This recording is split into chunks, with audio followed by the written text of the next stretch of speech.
Okay, I want to dig down into the footnotes, a little explanation on what I read earlier in Zechariah 8, chapter 8, verse 8. Let's start at verse 8. The expression my people and their God in the descriptions of God's covenant relationship with his people, us, with these words Zechariah anticipates a renewal of God's covenant with his people, which is us.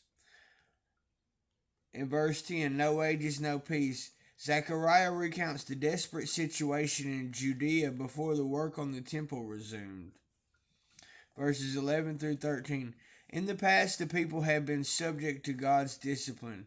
In view of their recent obedience, with regard to rebuilding the temple, they could now anticipate his blessing.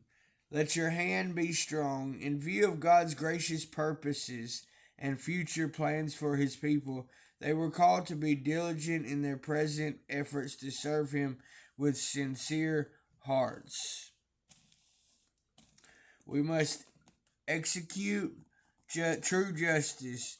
Judicial decisions must be made without partiality or bias. Show mercy and compassion. Loving commitment and concern should guide our relationships with others. Do not oppress. No advantage is to be taken of the helpless and less fortunate. Let none of you plan evil. Evil scheming against others is prohibited.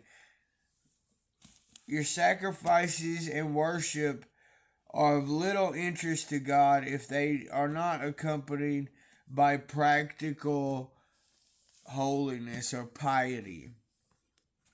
Okay, now footnotes here, I call them foot washing footnotes because here, remember when Jesus said the greatest among you will do this, and he was serving others by washing their feet. Is it a coincidence? I mean, it is no coincidence that we are washed by the word, right? Okay, so the word has footnotes. If a person is clean, only his feet need to be washed. So when we dig down and pay attention to the feet, we can wash other people's feet.